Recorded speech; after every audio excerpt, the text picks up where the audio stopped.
So I have a story this morning about snow skis, and this might apply to any sports equipment.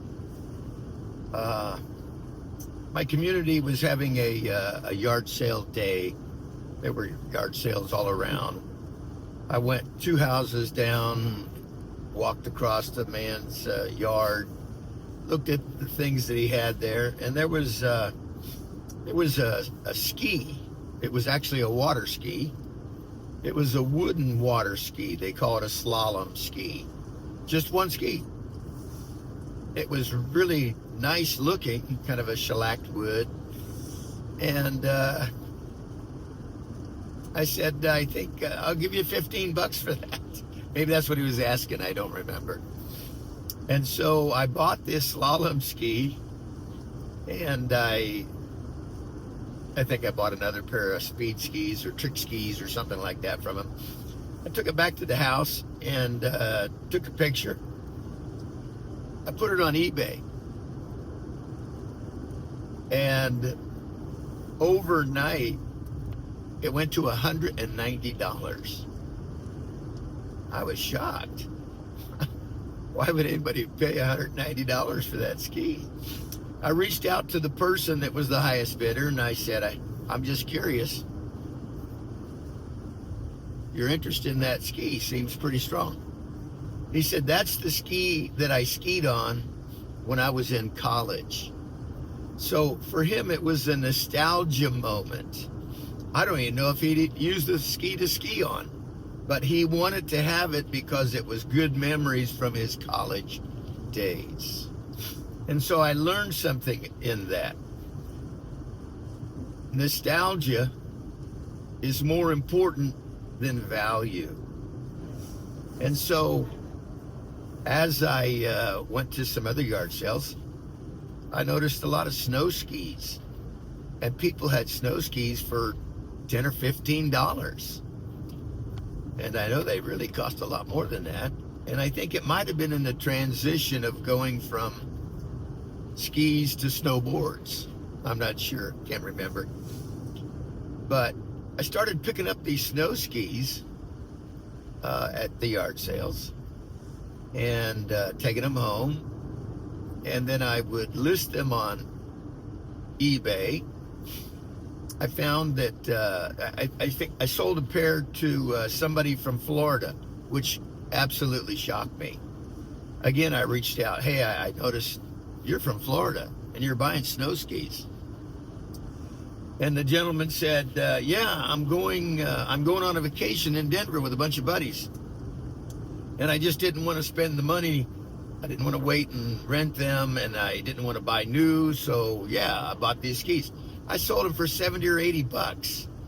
Now again, I paid $10 or $15 for the pair.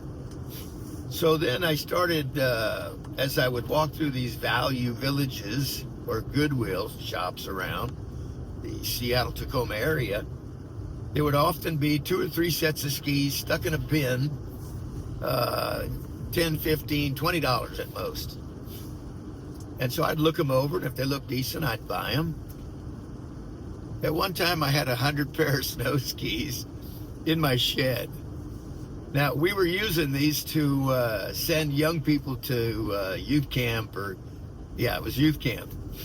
Anyway, so it was a fundraiser for us. But you can see how easy it is to double your money and sometimes quadruple your money. And that's what it was for these snow skis. What I realized was people get into a sport and they'll spend a lot of money because their emotion is high, their motivation is high.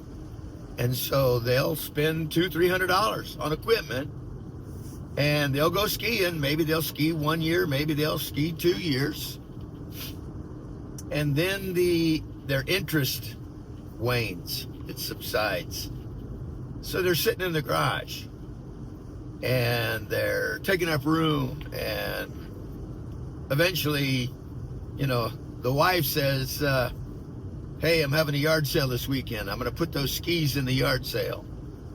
Okay, because the interest and motivation has dropped significantly, and they have even forgotten, or they don't care anymore, that they spent $200 to $300 for those skis and that equipment.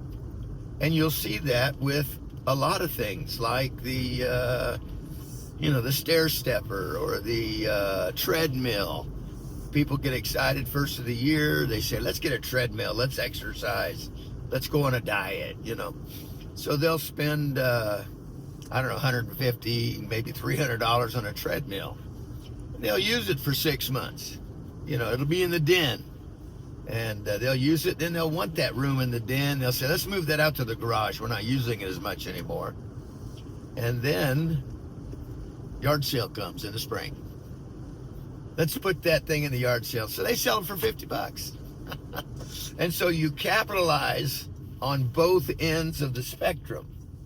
You buy it from people who are done with it, ready to move out of it, and that's a lot of sports equipment. And then you sell it to the person who's just going into it. Their interest is piqued. And so this happens a lot.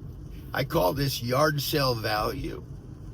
Yard sale value is depressed values. That's why people just let stuff go. Offer me something.